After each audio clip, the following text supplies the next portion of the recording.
Hi everyone, this is Mrs. Tevis-Finn recording from room 114. So I'd like to get into the Progressive Era, Part 2, and we'll be talking about changes in our government, in temperance, and in workers' rights. So let's get right into the first slide. So guys, this builds off of the previous screencast where we talked about Galveston, Texas, and how it became a model for state reform. So Wisconsin's governor, Robert La Follette, his nickname, guys, is Fighting Bob. He led the fight to make governments more accountable to its citizens and to increase accessibility to their own government. Here he is pictured addressing his constituents. And so one of his most important contributions is he changed the way candidates were nominated. In the past, before the Progressive Era, there was bribery and backdoor handling, often to select convention delegates. And I did put down here on your guided notes just a quick recap to make sure you guys know the process of delegates. So they were handpicked, these individuals, to represent their district.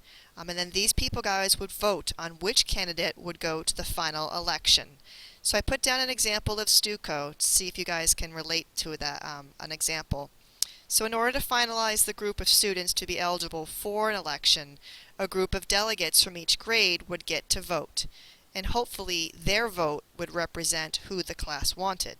And then from that pool, the whole grade would then vote on the finalists. So it's complicated, right? And there's lots of room for playing favorites and for popularity contests. So guys, on this slide I've put down what La Follette pushed for.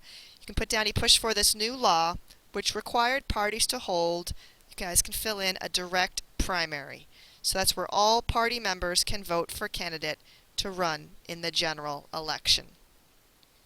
His state, please fill in, was called the Laboratory for Democracy. And his goal was to keep his citizens informed because he truly felt ignorance led to corruption. So guys, 4 more reforms came.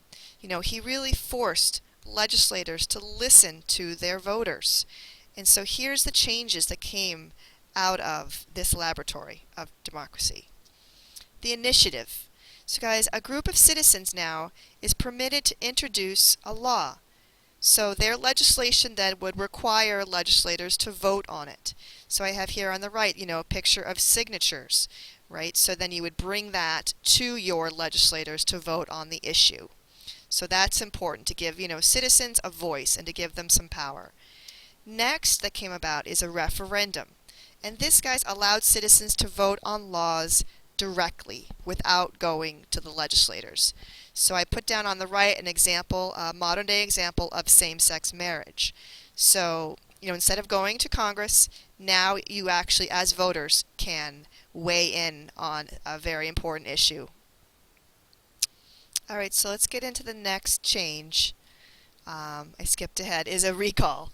So this provided voters an option to hold a special election to remove an elected official from office before the end of their term. So I have there a modern day example of a Wisconsin official, for and against. You can see the citizens have a choice to, actually end his term early. Alright, and then a final change, goes right to our Constitution. So, the direct election of senators, guys, put down originally the Constitution ruled that each state legislator could elect the 2 senators. And then, once elected, they possibly repaid their supporters with special deals and favors. So, definitely ripe for corruption. So guys, the progressives went after this corruption, and so by 1913, the Direct Election Amendment was ratified and became, fill in, the 17th Amendment to our Constitution. And so our next category reform is temperance. And so the leader, I want you guys to put down her name. Temperance was led by Carrie A. Nation. So she was a teetotaler, which means she abstained from alcohol for moral reasons. And she, led this movement, starting with her state. So you guys can fill in 1881. Kansas became the first state to outlaw alcohol. And make sure you guys know, temperance is, abstaining from alcohol. Just make sure you know that term. and here she is. She went to saloons with her hatchet, pictured here. She would destroy bottles of liquor, and I have a clip actually, showing some of the destruction, in this bar from her. And, she was arrested several times. But her famous quote, one of the things she would say as she walked into a saloon in the morning, she would say to the bartenders, "Good morning, destroyer of men's souls." So fill in her quote. She's a pretty imposing figure, I'd have to say. So, that was moral reform. Here's social reform. We're looking at settlement houses. And so social welfare progressives created these charities, helping the poor and advocating for social reform, such as laws that would address the needs of the poor, right? Such as child care, education. And guys, Jane Addams is most well known for her settlement house. Put down, it's known as Hull House, and it's in Chicago. Here's another picture of the child care that would be provided to the poor. And you guys should know that I'm on the next page. It's inspired by fill-in social Darwinism. So you may be familiar with the theory of Darwin, but when you apply it to history, it's the theory that the survival of the fittest is in society, and that there is a reason for those that are disadvantaged or lacking in some way that makes them stay at the bottom of society. And so guys, progressives targeted this group to help. Number 3, another category, guys, is child labor. And I have to say this is the most emotional issue of all the problems during the progressive era. It was uncovered by muckraker John Spargo from our previous screencast. I want you to know the names of the famous muckrakers. Guys, his 1906 book was called The Bitter Cry of the Children. And it told of coal mines hiring thousands of 9 to 10-year-old breaker boys. Guys, their job was fill in to separate slag out of coal. Slag is the part of the coal that you don't use. So here they are pictured doing that job.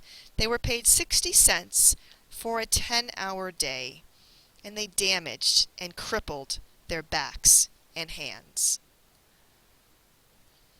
You can see why the photojournalism was so effective in sparking change. I mean, look at this photo. Guys, his work convinced states to pass fill in minimum age laws and maximum hours that children could work. This did not abolish child labor, as it was ingrained in our culture. For families relied on their children to help out on farms, and now so they did in factories and in mines. Okay, guys, our last issue is health and safety codes. So please note, guys, that there was no workman's compensation. It did not exist. So if you're hurt on the job, you would not receive help with medical bills. Progressives joined with union leaders, guys, to pressure states to pass workman's comp laws. And so they established insurance funds that employers would finance, and workers then would receive payments from these funds if injured. On the right, you'll see an example of the Wisconsin law. Remember, they were the laboratory for democracy, so they were first. And so did employers have the right to regulate hours? There were 2 Supreme Court cases that I want you guys to know about. The first one is Lochner versus New York. And in that case, guys, the New York law was ruled unconstitutional, so that forbid bakers from working more than 10 hours a day. So it ruled that states could not interfere with, quote, the liberty of employers, meaning, guys, that employers can really make their bakers work as long as they wanted. So let me just recap, guys. So there was a law to try to regulate hours, for workers, and the Supreme Court, ruled it unconstitutional, right? So now employers had more power than the employees. Guys, the next case is different. Mueller versus Oregon. So it, guys, fill in, upheld states' right to regulate hours of employment. It was based on gender differences. And it argued that healthy mothers were the state's concern, and this did not violate the employer's 14th Amendment right to run their business however they wanted. Here's the picture of the laundry where the women worked. And so, guys, they're bringing in gender. that these are health, that these are mothers, and the state needs to protect them. So, this then was an example of workers' hours being controlled by the state, and the Supreme Court upheld that. All right, and lastly, guys, here's a good visual to show zoning laws and building codes. We take them for granted today, but they do come from this progressive era. Fill in that they were meant to protect the public, and they properly divided up a city into commercial and residential districts. This decided how the land and buildings were to be used, and established building codes for minimum standards for light, air, room size, and sanitation, and required fire escapes. This was in reaction to the devastating Triangle Shirtwaist Fire, where women had to jump from the 9th floor because the only fire escape broke and the other exit was kept locked. Police and the fire departments were helpless because their ladders did not go up to the 9th floor. I have pictures here of the bodies, and then on the right you can see how they weren't able to reach the 9th floor. Guys, the city, so that picture is horrible. We will watch the footage in class, but the public morgue was for family members to identify their loved ones. It was just awful. But they did not die in vain.